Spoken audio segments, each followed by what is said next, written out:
Dear student, आप सभी का सफलता कोचिंग सेंटर के यूट्यूब चैनल पर बहुत बहुत स्वागत है।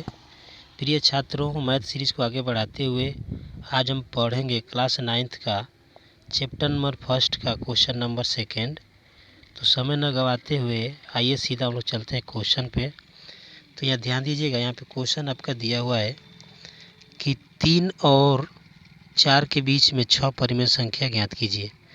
3 और 4 के बीच में 6 परिमेय संख्या आपसे पूछ रहा है, जबकि हम देख पा रहे हैं तो 3 और 4 के बीच में केवल 1 का गैप हो रहा है और आपसे 6 परिमेय संख्याएं पूछ रहा है।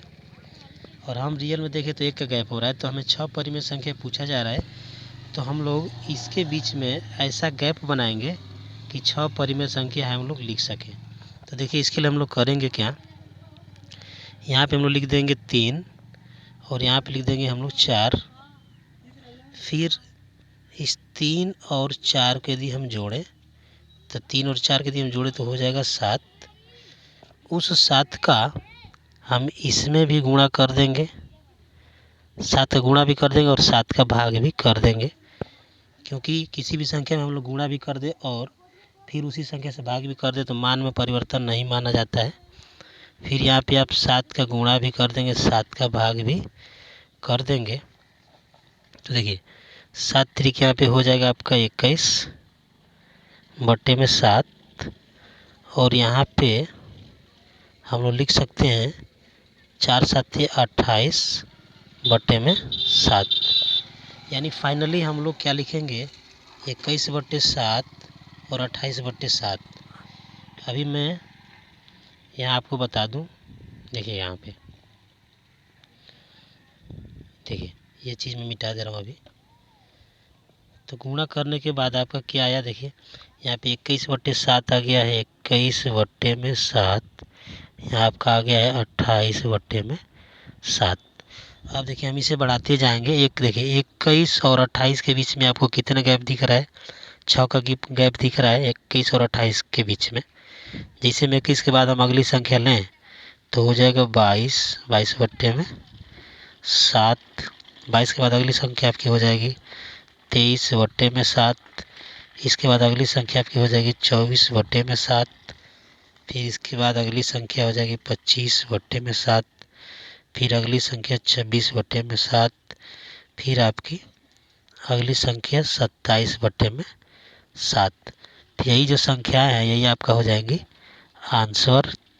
आप लोग आंसर मिला लीजिएगा, यही आंसर के रूप में दिया होगा।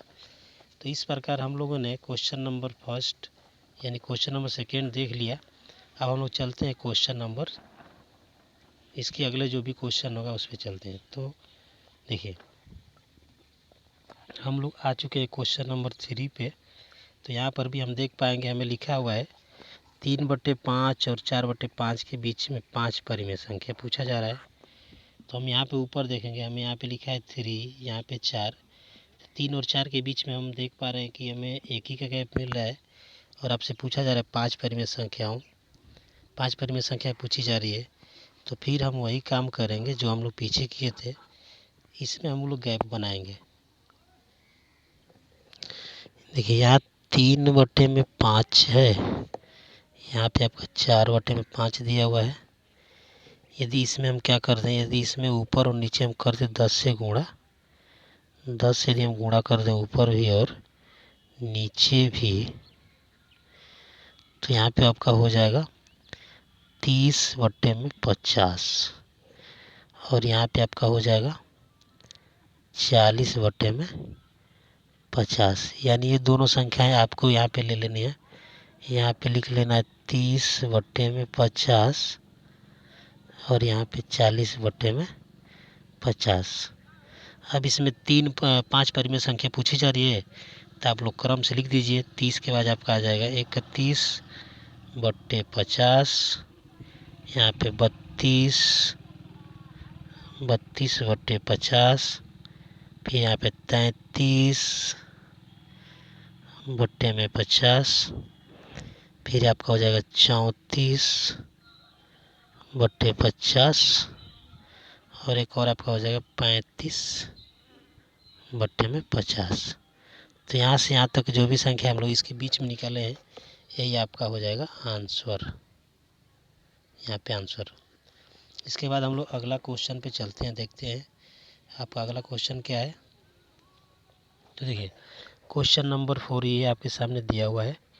आपसे पूछा जा रहा है कि प्रत्येक, इसमें सत्य असत्य का ऑप्शन लगाना है। पूछा जा रहा है प्रत्येक प्राकृतिक संख्या एक पूर्ण संख्या होती है। तो देखिए जब मैं यूट्यूब जब मैं चालू किया था पढ़ाना, उसी टाइम मैंने फर्स्ट वीडियो ही डाला था। किस संख्या को भाज्य कहते हैं, किसे अभाज्य, किसे परिमेय संख्या, किसे पूर्ण संख्या, किसे सम विषम में सब चीज़ें बताया था। तो आपको मैं बताया था कि प्राकृतिक संख्या क्या होती है। यहाँ पे देखिए पूछा जा रहा है प्राकृतिक संख्या।